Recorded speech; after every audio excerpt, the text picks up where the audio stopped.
नमस्कार मित्रों, आप किसी भी बैंक के अगर बीसी हैं, अगर सीएसपी संचालक हैं या फिर एईपीएस आईडी चलाते हैं तो ये वीडियो आपके लिए काफी महत्वपूर्ण होने वाला है क्योंकि कंपनियां किस तरह से लूट कर रही है आज के इस वीडियो में हम आपको बताने वाले हैं। बता दें आपको, हाल ही में आपने सुना होगा कि आरबीआई ने एक नया जो है सर्कुलर जारी किया है जहां पर डीएमटी के ऊपर जो है सेंडर यानी कि पैसा भेजने वाले का डिटेल वहां पे रखने के लिए बिजनेस कॉरेस्पॉन्डेंट और बैंकों को कहा गया है। तो बैंकों और बिजनेस कॉरेस्पॉन्डेंट ने क्या किया है, इसके ऊपर एक लूट मचा दिया है कंपनियों ने।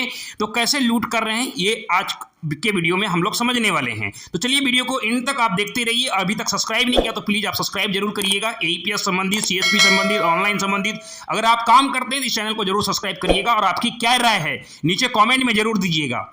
बता दें, हाल ही में जैसा कि आपने सुना होगा डीएमटी के ऊपर एक जो है फ्रेमवर्क में बदलाव किए गए हैं डोमेस्टिक मनी ट्रांसफर के ऊपर।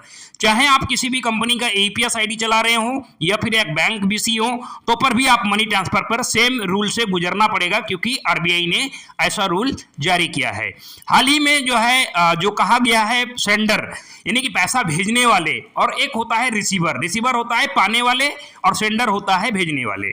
तो सेंडर का डिटेल रखने के लिए कहा गया था, यानी कि जब भी आप कोई मनी ट्रांसफर करते होंगे तो अब आपके मनी ट्रांसफर करने के लिए आधार कार्ड या पैन कार्ड आपको अपलोड करने का ऑप्शन मिल रहा होगा, है ना। ऐसा ही ऑप्शन जो है आरबीआई ने कहा गया था कि भाई उसका कुछ डिटेल रखिए आप, जो भी पर्सन पैसा भेज रहे हैं उनका डिटेल बैंकों के पास या बिजनेस कॉरेस्पॉन्डेंट के पास होनी चाहिए। ये बहुत अच्छी बात है, हम इसके लिए एग्री भी हैं। लेकिन इसके ऊपर कंपनियों ने कैसे लूट किया इस चीज को हम आपको समझाने वाले हैं। जब आप किसी भी मनी ट्रांसफर पोर्टल से जब मनी ट्रांसफर करते हैं तो अब आप देखते होंगे यहाँ पे एक ऑप्शन आता है ओवीडी। इसका मतलब होता है ऑफिशियल वैलिड डॉक्यूमेंट। आपको जो है वहां पे अपलोड करना है और आपको मोबाइल नंबर से ओटीपी भी वेरीफाई करने पड़ते होंगे। ये बहुत अच्छी बात है, होना चाहिए कि पैसा कौन भेज रहा है, गलत पैसा भेजने वाला या पाने वाला ना हो। तो चलिए ठीक है, सिक्योरिटी पर्पस बहुत अच्छी बात है कि पैसा गलत अगर किसी के पास जा रहे हैं तो वहां पे डिटेल सेंडर का होना चाहिए, एक्चुअल पैसा ये भेज कौन रहा था। क्योंकि अब तक जो हम लोग कर रहे थे, हम लोग कोई भी मोबाइल नंबर डाल के पैसे भेज दे रहे थे, ये सेंडर का डिटेल नहीं हुआ करता था कि पैसा आखिर भेज कौन रहा है। लेकिन कंपनियों ने इसके ऊपर लूट करना चालू कर दिया। लूट इस तरह से करना चालू कर दिया, स्क्रीन पे आप देख पा रहे हैं।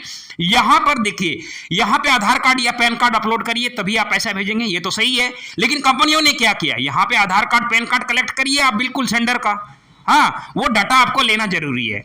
ये तो आरबीआई का रूल है, तो ऐसा आपको फॉलो बिल्कुल बिजनेस कॉरेस्पॉन्डेंट को करना चाहिए, कंपनियों को करना चाहिए। लेकिन इन्होंने क्या किया, 10 रुपए का चार्ज लगा दिया सेंडर ऐड करने पर। यानी कि आप जब भी जो है पैसा भेजने वाले जो भी रजिस्ट्रेशन आप करेंगे नए ग्राहकों का, तो उनका जो रजिस्ट्रेशन प्रोसेस होगा उसमें से 10 रुपए का चार्ज लगा दिया। तो ये कितनी बड़ी लूट है। आप सोचिए, दिन भर में एक दिन का पूरा ऑल ओवर इंडिया का सोच के देखिए कि कितने कस्टमर शॉप में जाकर मनी ट्रांसफर करते हैं और 10-10 रुपए अगर कलेक्ट कर रहे हैं तो कितने करोड़ों रुपयों में से पैसे कलेक्ट हो रहे हैं एक दिन में। जरा सोच के देखिए, 10 रुपये का चार्ज, इसके ऊपर कौन सा आफत आ पड़ा, कौन सा खर्चा बढ़ गया जो कि 10 रुपये का चार्ज लगा दिया गया। तो ये कंपनियों की मनमानी है, लूट है। आप इस बात के लिए एग्री है कि नहीं?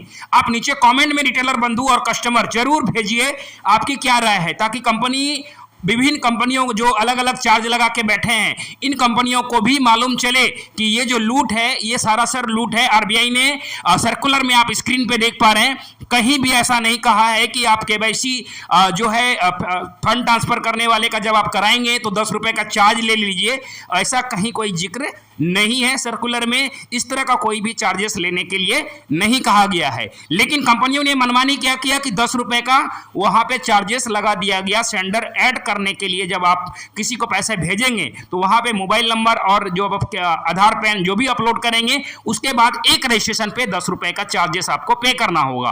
तो अब आप खुद सोचिए कि एक मनी ट्रांसफर करना कितना महंगा है। पहले तो हाल सलाह देना चाहता हूं कंपनियों को कि वहां पे एक चीज कर सकते थे, आप आधार पैन अपलोड करेगा, बाकी आप आधार नंबर वहां पे डाल के फिंगर से ऑथेंटिकेशन करा लीजिए। फिंगर ऑथेंटिकेशन का चार्ज कितना, 2FA जो आप लोग करते होंगे आधार कार्ड निकासी में, तो उसके ऊपर 1 रुपया या 95 पैसा यही चार्ज होता होगा आपका, है ना। जिस भी कंपनी का यूज करते हैं, कंपनियों ने ये काम नहीं किया बल्कि 10 रुपए का डायरेक्टली चार्ज लगा दिया। मतलब मनमानी, जो मन में आ रहा है वो करते जाओ। तो ये आरबीआई के अधिकारी को भी एक्शन लेना चाहिए, इस पर ध्यान देना चाहिए। और जो बिजनेस कॉरेस्पॉन्डेंट है, जो बैंक है, बैंक बिजनेस कॉरेस्पॉन्डेंट कौन बनाता है? बैंक बनाता है। तो बैंक को भी बिजनेस कॉरेस्पॉन्डेंट बनाने से पहले उस बिजनेस कॉरेस्पॉन्डेंट का वेरीफाई करना चाहिए कि वो आगे क्या कर रहा है मार्केट में, क्योंकि ये 10 रुपए का चार्ज ये बिल्कुल ही गलत चार्जेस है। आरबीआई ने ऐसा कहीं कुछ चार्जेस लगाने की बात नहीं कहा है।